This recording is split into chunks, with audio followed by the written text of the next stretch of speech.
Hi, I'm E.D. Lewis and welcome back to Nocturnal Reviews. And I don't have any of the lights behind me going. I do have my ring light going though. I'm actually in the process of changing out my lights since we're in, I guess you could call it early spooky season, but you know, because spooky season's been extended. It starts now on July 5th instead of, September 1st.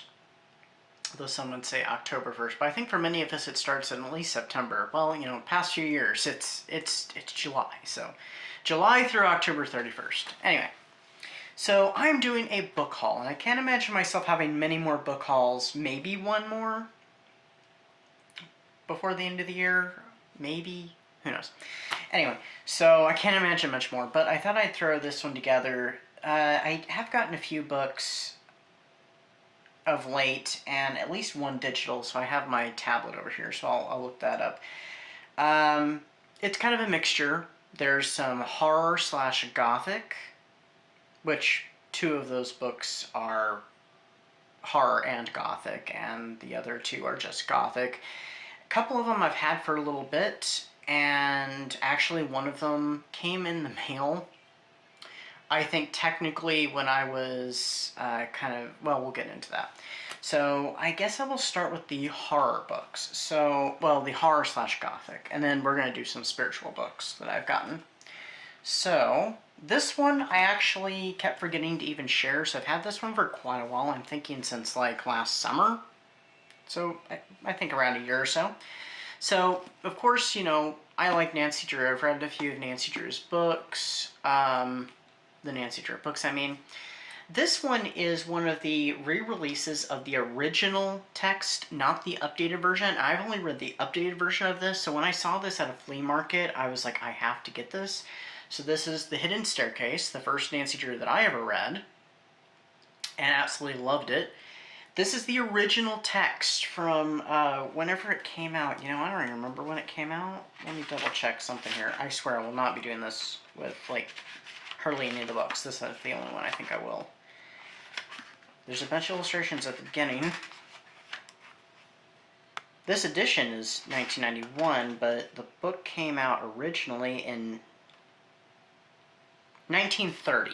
So this is the original 1930 text, and recreation of the 1930 cover art as well.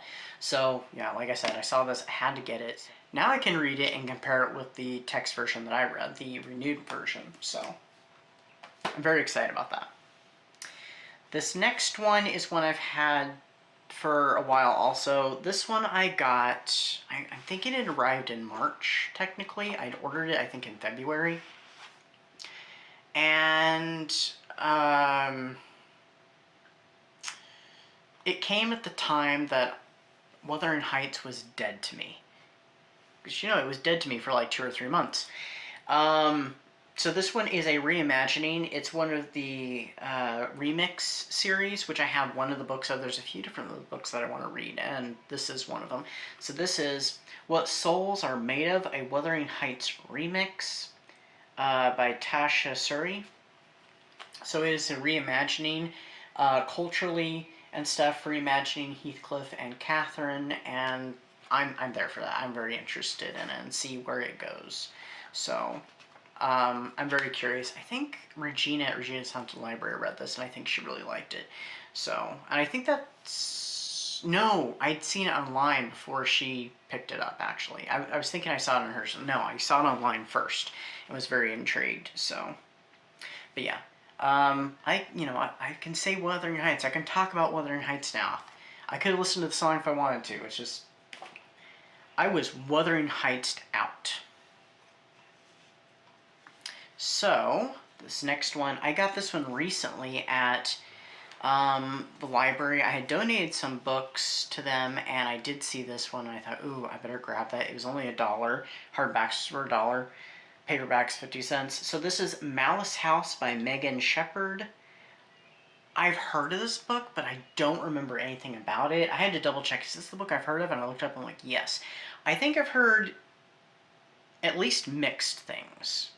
Enough that I'm curious, and it was worth $1 plus. I mean, look at this cover. It was really cool. So, Yeah, I don't know. Does the inside have anything special on it? Or the outside? No.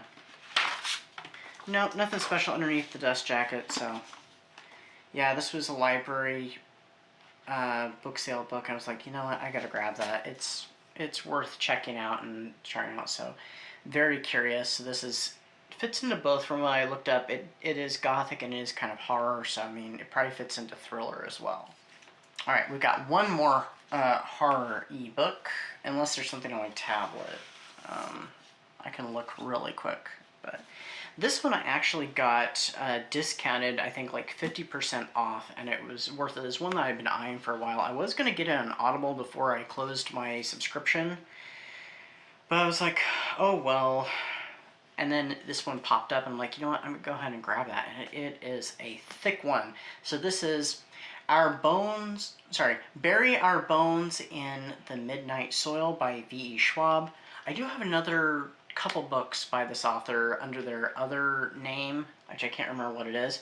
One of them I actually gotten from Cat's Novel Adventures, and the other one I got Kindle-wise, and so I need to check them out. They're YA ones, and this is an adult horror one. I've heard this one's really good, and like I said, it's a thick one. I don't think there's anything special in the... Ooh, yes there is. Look at that. That's gorgeous. So yeah, there is that kind of one. So I've heard this one's a really good one. It has dual timeline or multiple timeline and stuff. So I was like, It covered 3 women, their bodies planted in the same soil, their stories tangled like roots. One grows high, one grows deep, one grows wild, and all of them grow teeth. I wonder if this would also fit as a botanical Gothic. I mean, we got the flower motif, you know, with the roses and the thorns, and we got the flower on the underneath the dust jacket. I don't know. We'll have to see. If anybody's read this, please let me know. I'm very curious. I check my tablet really quick. It's a good thing that I checked my tablet because there are a couple of thriller, horror, mystery books that can fit in here. So this one, which I'm currently reading, and by the time this video comes out, I may already be done with it, and that is Monsters Unborn. I'm trying to see the author's name really quick. Bruce Kowalski Jr. I hope I'm pronouncing that right.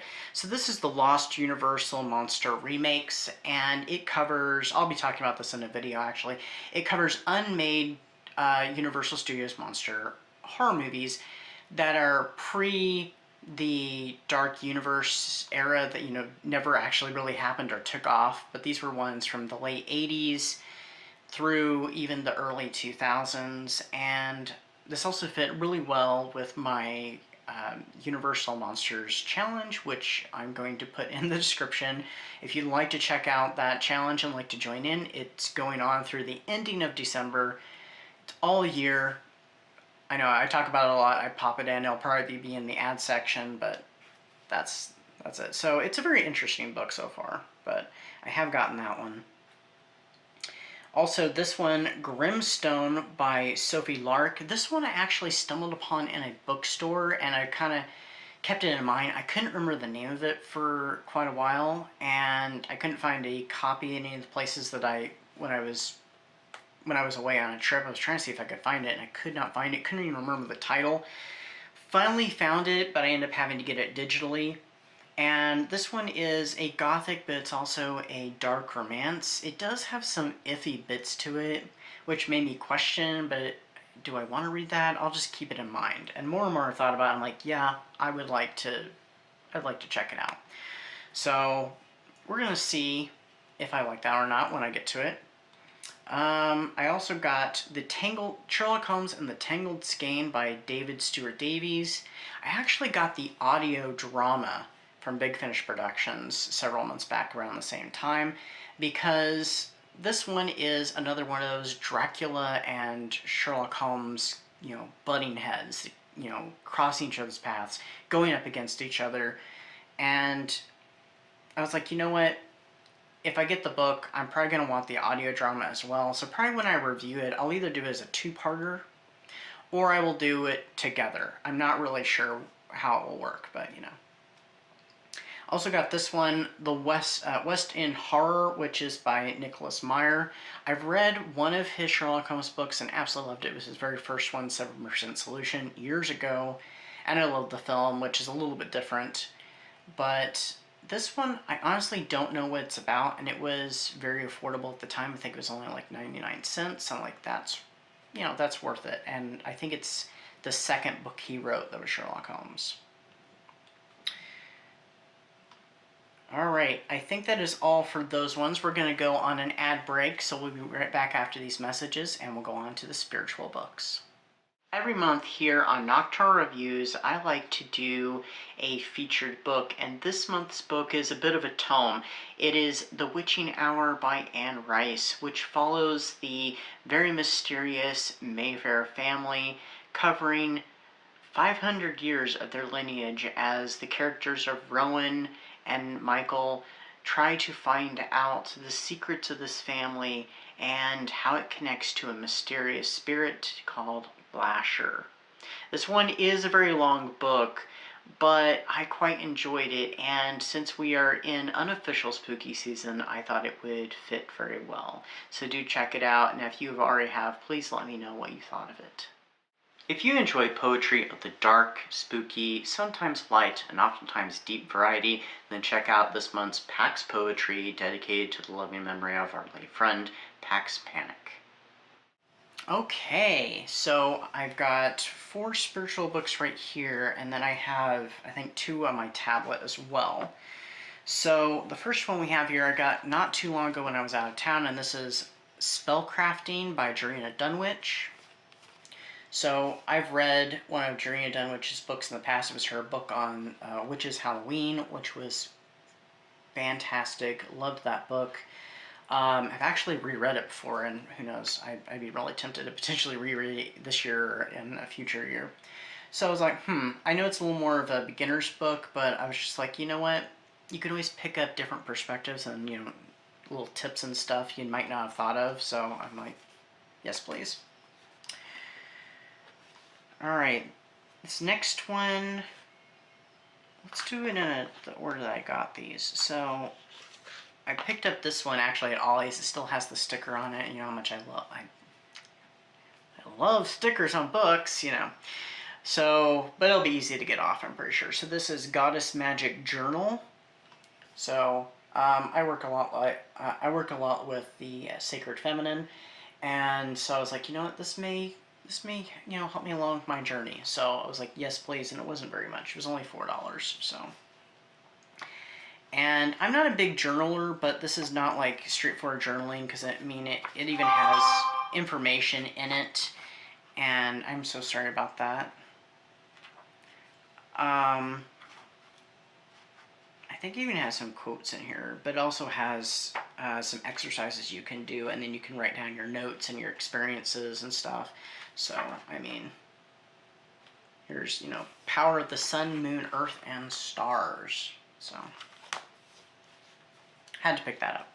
This one I actually got on the same trip, and this was also out of town the same day that I got the Jarena Dunwich book. So this was on clearance, and I think it was only 99 cents or $1.99. Not what the sticker says. So this is one of the ancient wisdoms for the new age, and this is Tarot, Secrets of the Cards by Esmeralda de Silva. I had to look. The next book is the same series. So I was like, okay, yeah, I'll get that.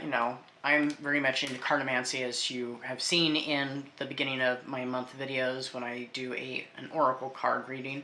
So this just kind of covers an overview of tarot and stuff, and I haven't done much with tarot. It even includes some spreads. Like, I've never heard of the horseshoe spread before, so I'm getting more and more comfortable with tarot through my use of oracle cards, especially with some oracle decks being, I can't show this page because the art is a little racy. It's kind of made me more comfortable with tarot itself. So, especially because some of my decks are very inspired by tarot. A deck I recently finished working with and learning with had a lot of cards that had a lot in common with tarot, and even kind of referenced tarot too. So this one I got a little more recently, also from Ollie's, but the sticker's on the back, luckily. So this is part of the same series, Ancient Wisdom for the New Age, Numerology, The Secret of Numbers. So I feel, that's kind of connected with tarot a bit. And I honestly don't have my numbers, and their spiritual meanings memorized. Some of them I do, but there's a lot of them I don't. So, I mean, be, a nice little book for reference. So, oh, yeah. So, next, I have 2 more books. So, I got this one by Megan Watterson, and that's Mary Magdalene Revealed. I've heard of this book. I've seen it many times. But recently, Mary Magdalene has kind of seeped her way back into my life a little bit. So I've felt a little bit of a calling there. So I picked up this book. I also picked up a book that I used to have a physical copy of, but I must have gotten rid of it because I cannot find it. But it recently came on sale for just a few dollars. And that is St. Mary Magdalene, The Gnostic Tradition of the Holy Bride by Tal Malachi. And it's modern. It's part of a very particular Gnostic tradition, and it has Gnostic legends, modern Gnostic legends about Mary Magdalene. So, very interesting book as well. But that is what I've got for you today on my video. So I hope you enjoyed it. I hope you found some interesting titles. And if you've read any of these, please let me know what you thought of them. And until next time, stay safe, stay spooky, and I'll see you soon. Bye-bye.